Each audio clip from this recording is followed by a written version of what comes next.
Voilà, mes amis, on continue notre cours de Tanya. On est toujours sur le Benoni et on est dans le chapitre 14, dans le deuxième paragraphe du chapitre 14. Il est dit Ubeze yuvan kfel alashon ashvua te tzadik val te racha. Avant que l'âme descende dans ce monde, elle passe devant Hachem, devant Dieu, et Dieu lui demande de faire un serment, et ce serment est « Je serai un tzaddik et je ne serai pas un méchant, je ne serai pas un rachat ». Delichaora, et le Baal HaTanya pose une question, il dit « C'est étonnant, à partir du moment où on demande à l'âme d'être un tzaddik, la matzrichim lashbio od shelo yeh racha. Pourquoi lui demander de ne pas être un rachat? Si c'est un tzaddik, ça ne sera pas un rachat. Donc pourquoi ce double langage, je serai un tzaddik, je ne serai pas un rachat?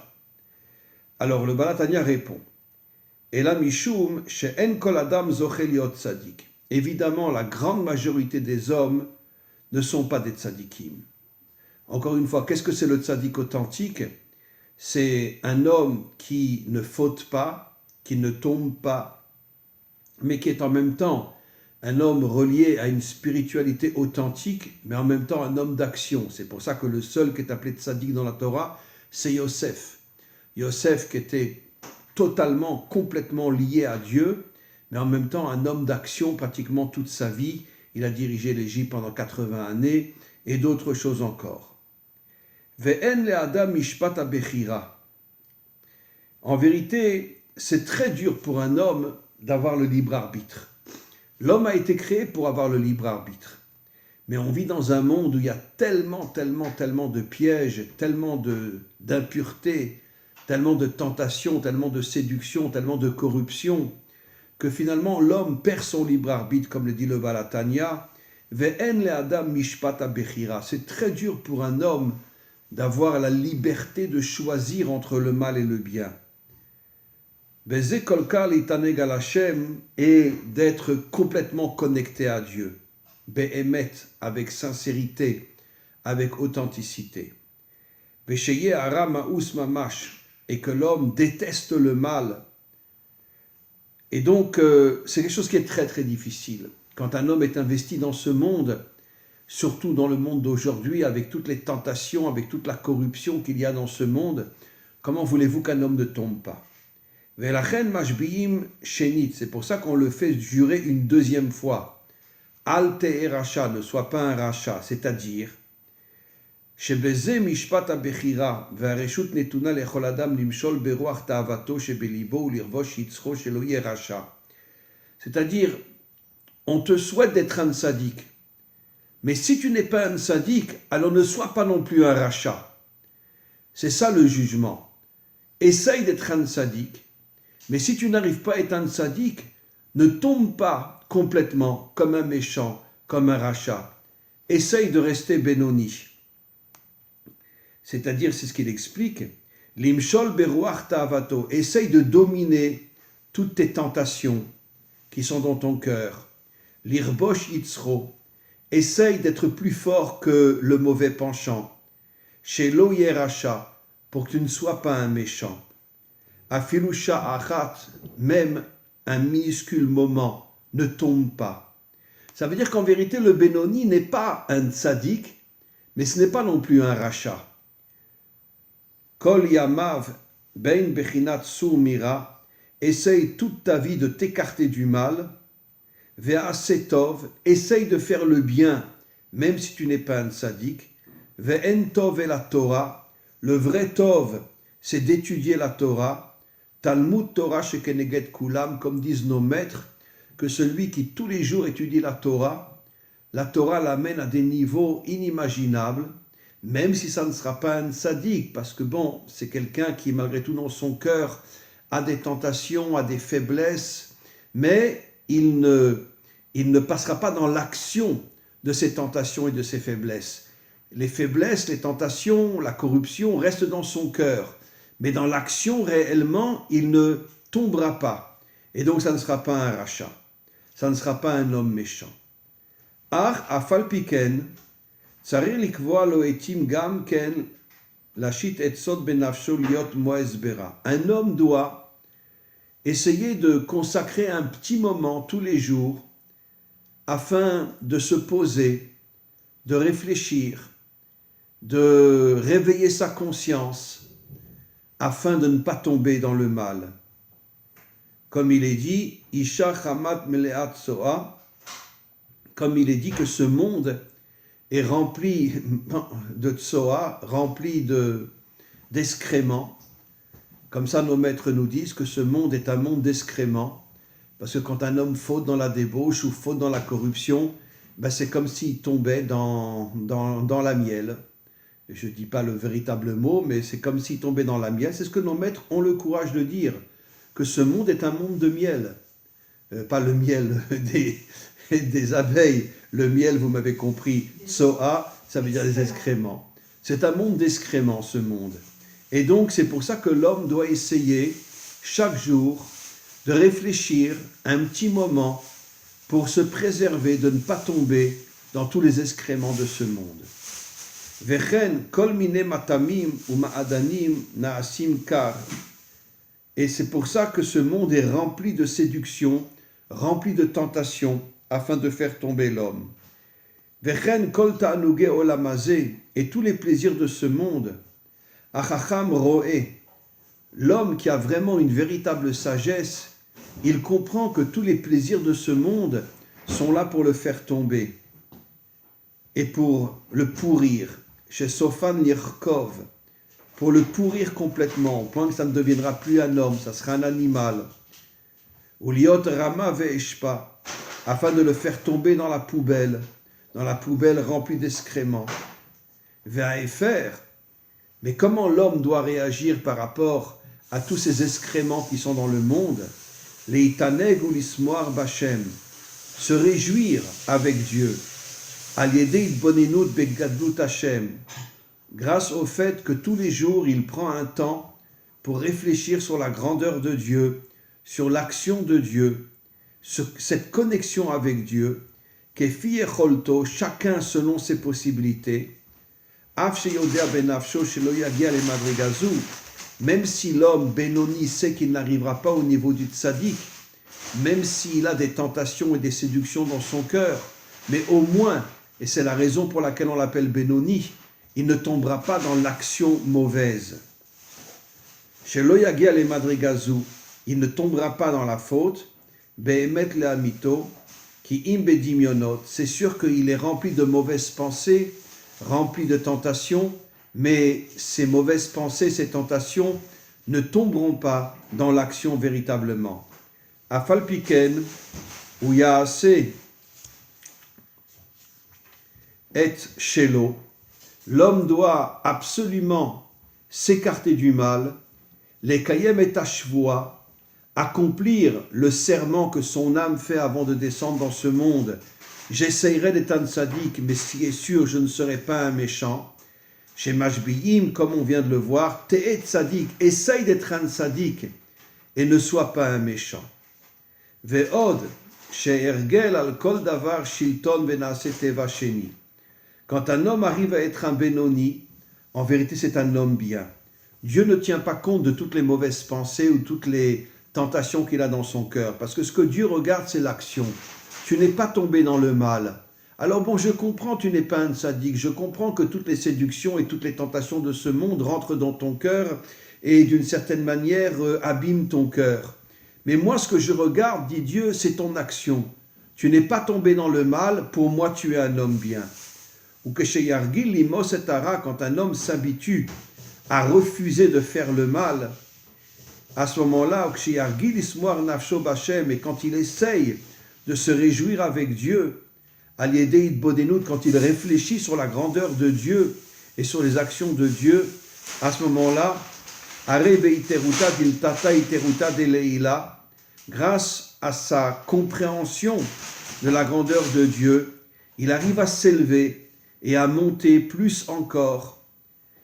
À ce moment-là, Veiske le Brinat Rouar, il arrive à atteindre le Rouar, il n'est plus au niveau du nefesh, il est au niveau du rouar.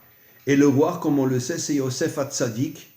Ça veut dire que si un homme véritablement lutte de toutes ses forces pour s'éloigner du mal, peut-être il atteindra le rouar, qui est le rouar de Yosef Hatzadik, et il deviendra un tzadik. Vetitkayem bo behemet hashvua, et à ce moment-là, il réussira à accomplir la shvua, le serment qui est Te'et Tzadik, sois un tzadik. Maintenant, on continue, on est dans le chapitre 15. Maintenant, on comprend ce qui est marqué. Veshaftem, vous reviendrez vers Dieu. Vereitem, et vous comprendrez enfin la différence qu'il y a ben Sadik le Racha, ben Oved Elohim la Asher lo Ovdo. La différence qu'il y a entre le juste et le méchant, la différence qu'il y a entre celui qui sert Dieu et celui qui ne le sert pas. Sha'efresh ben Oved Elohim la Tzadik ou she'oved ou lashon ove, shu be'emtsa avoda shi amilchama ima yetzerara. Le Baal HaTanya explique, le Tzadik c'est celui qui est complètement au-dessus du mal, au point qu'il n'a même plus de mauvaises pensées et plus de tentation dans son cœur. Par contre, le Oved Elohim, celui qui sert Dieu, il le sert dans l'action. Ça veut dire qu'il fait tout pour ne pas tomber dans le mal. Mais ça ne veut pas dire que dans son cœur ou dans ses pensées, il n'a pas de mauvaises pensées ou des tentations dans son cœur. C'est ce que le Baal HaTanya dit, la différence entre le Oved Elohim, celui qui sert Dieu, et le Tzadik. Le Tzadik, c'est complètement nettoyé. Le Oved Elohim, qui sont la grande majorité des hommes qui servent Dieu aujourd'hui, pour pas dire, on pourrait dire aujourd'hui presque la totalité, des hommes qui, malgré tout, ont des tentations, mais sont Oved Elohim, servent Dieu et font tout pour ne pas tomber dans le mal. Sheia milchama ema yetzera, le Oved Elohim, celui qui sert Dieu, en vérité, il crée une guerre entre lui et le mauvais penchant. Leidgaber alav, et tout ça afin de surmonter le mauvais penchant, ou le garcho, et de le chasser de son corps. Chez Loïtlabesh be'ivré agouf, il fait tout pour que le mauvais penchant ne fasse pas tomber son corps. Chez Behemet avoda, c'est un travail très difficile, un travail très pénible, de lutter contre le Yetzerara, et ça, c'est le Benoni. Donc, je voudrais expliquer que le Benoni, encore une fois, ne peut pas chasser ses mauvaises pensées et ses tentations dans le cœur. Mais au moins, c'est un homme extraordinaire, parce qu'il ne tombe pas dans le mal. Et encore une fois, je me répète, Dieu ne va pas regarder les mauvaises pensées qu'il a dans son cœur ou dans son esprit, parce que Dieu va regarder son action. Est-ce que tu tombes ou tu ne tombes pas? C'est ça ce qui importe à Dieu dans ce monde. Alors c'est vrai que celui qui a des tentations dans son cœur, des mauvaises pensées dans sa tête, c'est sûr que ce n'est pas un juste authentique, c'est sûr que ce n'est pas un sadique. Mais encore une fois, dans notre monde, dans le monde matériel, Dieu ne regarde que l'action. Est-ce que tes actions sont positives ou tes actions sont négatives? Si tes actions sont négatives, tu es un méchant, tu es complètement tombé. Peut-être qu'un jour tu feras tes chouvas, tu reviendras vers Dieu, mais en attendant, tu n'es plus un homme, tu es un animal. Comme le Baal HaTanya dit, on a deux âmes en nous, le Nefesh HaEloki, l'âme divine, et malheureusement le Nefesh HaBehemi, l'âme animale. Comme on l'a vu il y a quelque temps, tout le travail c'est d'unir l'âme divine et l'âme animale afin de purifier l'âme animale du mauvais penchant et de faire de toi un homme d'action propre, un homme d'action authentique. Maintenant, celui qui est déconnecté de l'âme divine et tombe dans l'âme animale, celui-là n'est plus un homme, il est appelé un animal, il vit uniquement pour le plaisir de ce monde. Peut-être qu'un jour, il aura une prise de conscience qui le ramènera vers Dieu et il reviendra un homme. Mais en tout cas, le Benoni, encore une fois, est celui qui, malgré les tentations qu'il a dans son cœur, au moins ne tombe jamais. Et c'est la raison pour laquelle c'est un homme authentique, un homme juste, un homme droit. Dans l'action, il ne fait que le bien. Aval Tzadik, maintenant le Tzadik, lui, le juste authentique, il est appelé Eved Hashem, le serviteur d'Hashem. il n'est pas appelé Oved Elohim, celui qui sert Dieu, celui qui sert Elohim. Là, je vais expliquer. Mais le tzaddik est appelé Eved Hashem. Quelle est la différence entre Elohim et Hashem? Elohim, c'est le monde de la rigueur. Hashem, c'est le monde de la bonté. Ça veut dire que le tzaddik arrive à être un homme bon, un homme qui n'a plus aucune mauvaise pensée, aucune mauvaise intention dans son cœur. Et c'est pour ça qu'il est appelé Eved Hashem. Hashem fait allusion à la bonté. Par contre, le Benoni est appelé Oved Elohim, parce qu'il est dans la rigueur, il est dans la tentation, il est dans de mauvaises pensées. Encore une fois, il ne tombera pas dans le mal, mais malgré tout, il est investi par de mauvaises pensées qui ne se traduiront pas dans l'action mauvaise, mais qui malgré tout sont en lui. Beshem atoar kemoshem chacham omeler, shekvar naase chacham omeler, kar zekvar eved. Et donc, comme un dirigeant authentique, comme le roi David, qui était Meler Israël, ou comme un sage authentique, Rabbi Akiva, Hillel et quantité d'autres, eux étaient de vrais tzadikim, comme le roi David, qui bien qu'étant dirigeant d'Israël, était un homme d'une grandeur inimaginable. Et ceux-là s'appellent Eved Hashem. Ils sont les serviteurs d'Hachem. Ugmar les gamre avodat amilchama. Et ils ont terminé la guerre avec le mauvais penchant. Ils sont arrivés à le chasser complètement. Et le mauvais penchant n'est plus en eux. Même pas dans les pensées, même pas dans les tentations. Adki veigarshu vayelerlo. Et son cœur est devenu un cœur pur. Par contre, le Benoni, il a deux dimensions. Et c'est pour ça qu'il est appelé Oved Elohim et non Eved Hashem. Oved Elohim, encore une fois, je me répète, Elohim, c'est toutes les tentations et toutes les rigueurs qu'il y a dans ce monde qui sont très difficiles à nettoyer. Maintenant, qui c'est celui qu'on appelle Asher Lo Ovdo, celui qui ne sert pas Elohim? Ça veut dire qui tombe complètement dans le mal. Afalpiken eno rasha, ki lo avad avar meimav shum avera kala. Vegam kiyem kol mitzvot sheefshar lekaimam vetalmud Torah ken kulam lo pasik pouvem vegirsa. Alors, il explique quelque chose d'extraordinaire, le Blatania. Celui qu'on appelle il ne sert pas Elohim, ça veut dire, ce n'est pas quelqu'un qui est tombé dans le mal, mais ça veut dire c'est quelqu'un qui continue à accomplir les commandements, continue à étudier la Torah, mais d'un autre côté, quand il a le mauvais penchant qui rentre en lui, peut-être qu'il tombera. Ça veut dire tu peux être un homme qui étudie la Torah, tu peux être un homme qui accomplit les mitzvot, mais si tu ne crées pas cette guerre entre toi et le mal, il est possible qu'un jour le mal rentre en toi et te fasse tomber complètement. Et là, chez nous, c'est Shumilchama. Voilà, il ne combat pas le Yetzer Hara, et donc il est possible que le Yetzer Hara un jour le fasse tomber. Mipnei she'en yitzro omed lenegdo klal lebatlo metorato ve'avodato ve'en sari lilchom imo klal kegon shehu mitamid belimudo ve'tiv'o. Alors, et là, le Blatania rajoute quelque chose d'extraordinaire. Si quelqu'un passe beaucoup de temps à étudier, à accomplir les commandements divins, à prier, alors le mal ne peut pas rentrer en lui. Et c'est pour ça qu'il est appelé Lo Oved Elohim.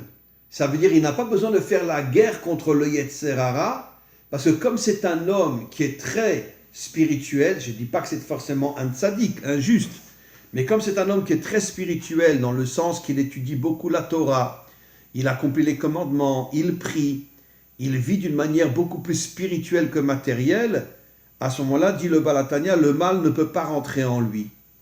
Al-Yedet Kvura Amara Shrora, Vechen Enlo Milchama, il n'a pas de guerre contre toutes les séductions des femmes, parce qu'il est arrivé à refroidir sa nature, à enlever les tentations qui correspondent à la chaleur dans son corps, il est arrivé à fuir tous les plaisirs de ce monde et il ne ressent plus du tout les tentations de ce monde.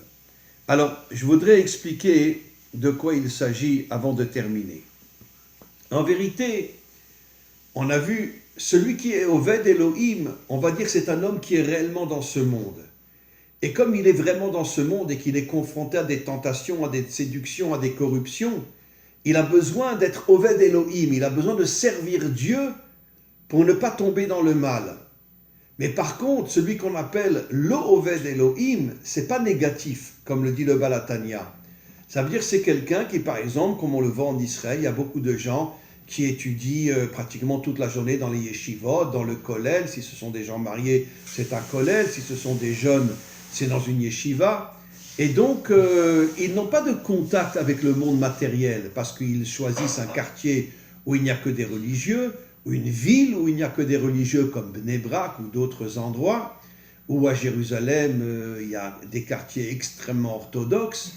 Et donc, je ne dis pas encore une fois que ce sont des tzadikim, mais comme ils passent leur temps à étudier la Torah, à accomplir les commandements, le mal ne peut pas rentrer en eux. Pourquoi ? Parce que l'étude de la Torah dégage des énergies positives dans le corps qui font que le mal ne peut pas rentrer en moi. D'autant plus qu'ils sont dans des quartiers religieux. Des quartiers religieux où il n'y a pas de femmes qui se comportent mal, il n'y a pas de femmes qui sont mal habillées, etc. Mais d'un autre côté, je voudrais ajouter quelque chose. Si un homme étudie la Torah pratiquement toute la journée, et puis tout d'un coup, il doit sortir de son quartier et aller dans des endroits, mettons qu'il aille à Tel Aviv, d'accord ? Il a quelque chose à faire à Tel Aviv. Là, il est vraiment en danger. Pourquoi il est en danger ? Parce qu'à Tel Aviv, toutes les filles sont à moitié nues, il y a de la corruption, il y a de la tentation, il y a de la séduction, il y a tout à Tel Aviv. C'est pas seulement à Tel Aviv, je prends l'exemple de Tel Aviv, mais en vérité, Tel Aviv, c'est d'une certaine manière la ville qui représente toute la corruption qu'il y a en Israël, sexuelle, financière, etc. Et donc, et là, il est vraiment en danger. Parce que tant qu'il est dans son quartier religieux, bon, ben, il n'a pas de tentation. Il ne voit aucune femme essayer de le séduire. Mais quand il va aller à Tel Aviv, à ce moment-là, c'est sûr que les femmes ne vont pas essayer de séduire un religieux, mais il va voir des femmes à moitié nues, très mal habillées, etc. Et donc, il risque de tomber complètement.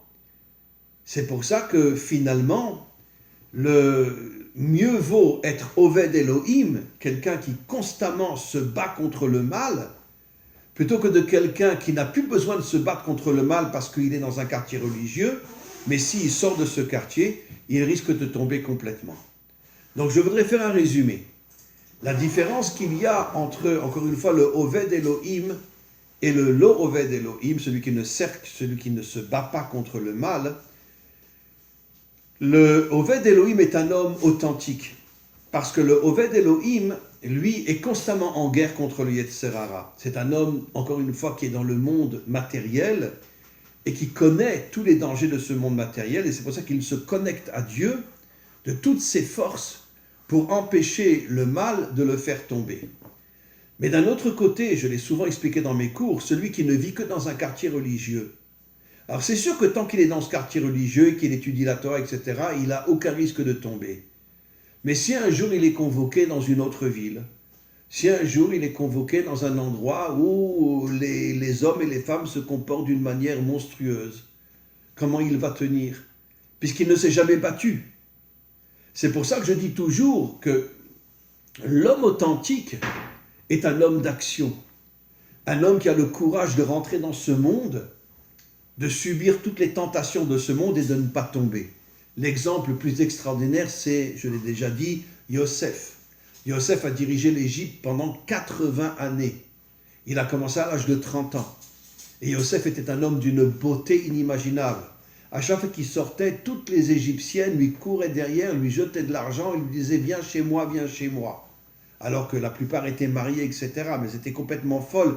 Elles tombaient devant la beauté de Yosef. Et Yosef n'est jamais tombé. Yosef n'est jamais tombé. Pourquoi ?